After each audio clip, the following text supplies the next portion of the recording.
السلام علیکم ورحمۃ اللہ وبرکاتہ۔ نحمدہ ونصلی علی رسولہ الکریم، اما بعد۔ عزیز ساتھیو، پہلے میں آپ حضرات سے ادباً یہ درخواست کرتا ہوں کہ آپ میری اس ویڈیو کو آخر تک دیکھیں، کیونکہ میں آپ حضرات کے سامنے کیا پیش کرنا چاہتا ہوں وہ آپ حضرات کو معلوم ہو جائے۔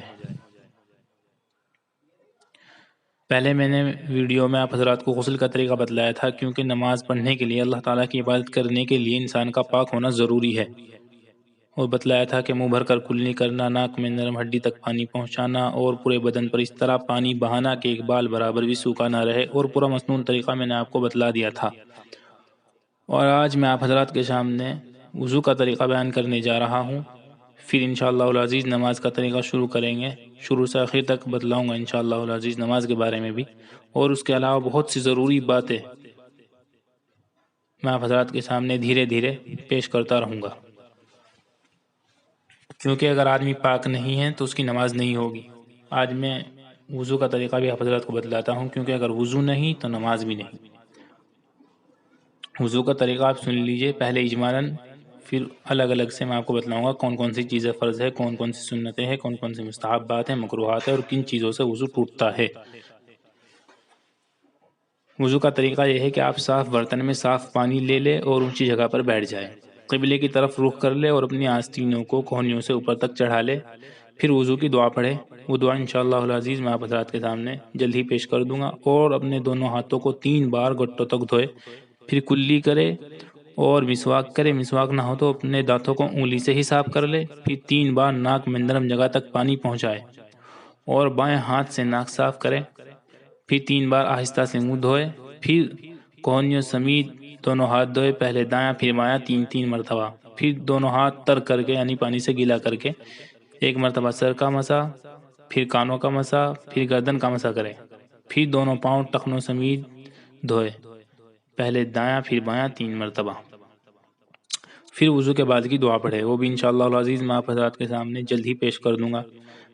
حدیث شریف میں ہے کہ جس نے اچھی طرح وضو کی اور پھر یہ دعا پڑھی تو اس کے لیے جنت کے 8 دروازے کھول دیے جائیں گے، جس سے چاہے جنت میں جا سکتا ہے، داخل ہو سکتا ہے۔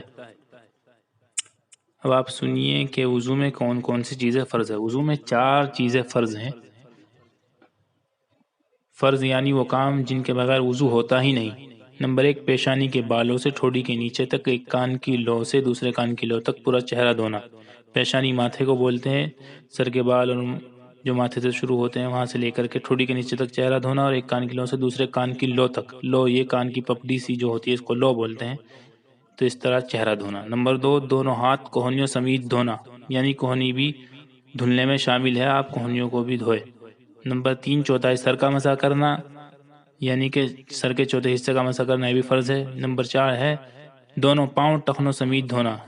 ٹخنے یہ دونوں پاؤں میں دونوں طرف جو ہڈی ابھری ہوئی ہوتی ہے، اس کو بھی دھونا شامل ہے، اس کو بھی دھونا چاہیے۔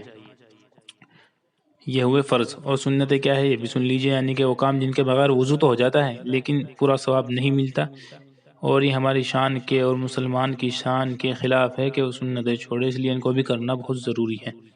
نمبر 1، نیت کرنا۔ نمبر 2، بسم اللہ پڑھنا، اور تیسرا نمبر ہے دونوں ہاتھوں کو گھٹوں تک دھونا۔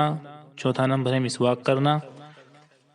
5واں نمبر ہے 3 بار کلی کرنا۔ چھٹا نمبر میں آپ کو بتلاتا ہوں 3 بار ناک میں پانی ڈالنا۔ نمبر 7، داڑھی کا خلال کرنا۔ نمبر 8 ہے ہاتھ پاؤں کی انگلیوں کا بھی خلال کرنا۔ اور پھر نمبر 9، ہر عضو کو 3 بار دھونا۔ نمبر 10، ایک بار تمام سر کا مسح کرنا۔ نمبر 11، دونوں کانوں کا مسح کرنا۔ نمبر 12 ہے ترتیب سے وضو کرنا، یعنی کہ جس طریقے سے ہم وضو کرتے ہیں، کلی کرنا، ناک میں پانی ڈالنا، پھر چہرہ دھونا، پھر ہاتھوں کا دھلنا، مسح کرنا، پاؤں دھونا، پورے ترتیب سے وضو کرنا۔ نمبر 13 ہے پے در پہ اعضاء کو دھونا، یعنی کہ لگاتار دھونا۔ پے در پہ دھونا یعنی کہ ایک عضو پہلا خشک نہ ہو پائے دوسرا دھو لے۔ جیسے ہم نے وضو کر رہے ہیں اور ہم نے پہلے دایاں ہاتھ دھویا تو بایاں ہاتھ بھی اس کے بعد دھو لے۔ اتنا وقت اس میں نہ لگائے کہ پہلے ہمارا بایاں ہاتھ خشک ہو جائے اور ہم دوسرا ہاتھ بھی نہ دھلے، اس لیے لگاتار وضو کرنا۔ اور مستحبات وضو میں کتنے ہیں؟ مستحبات 5 ہیں، یعنی وہ کام جن کے کرنے سے ثواب میں اضافہ ہو جاتا ہے۔ نمبر 1 ہے دائیں طرف سے شروع کرنا، جیسے ہم دونوں ہاتھ دھلیں گے تو پہلے دائیں دھوئے پھر بائیں۔ نمبر 2 ہے گردن کا مسح کرنا، اور نمبر 3 ہے وضو کے کام خود کرنا، کسی سے مدد نہ لینا۔ نمبر 4 ہے قبلے کی طرف رخ کرنا۔ نمبر 5 ہے پاک اور اونچی جگہ پر بیٹھ کر وضو کرنا۔ اور مکروہات کتنے ہیں وضو میں، یعنی کہ جن کے کرنے سے ثواب میں کمی آ جاتی ہے۔ نمبر 1 ناپاک جگہ پر بیٹھ کر وضو کرنا۔ نمبر 2 دائیں ہاتھ سے ناک صاف کرنا۔ نمبر 3 وضو کرنے میں دنیا کی باتیں کرنا۔ نمبر 4 ہے سنت کے خلاف وضو کرنا۔ اور نواقض وضو کتنے ہیں، یعنی کہ وہ چیزیں جن سے وضو ٹوٹ جاتا ہے، وضو ختم ہو جاتا ہے، وہ چیزیں ہیں 8۔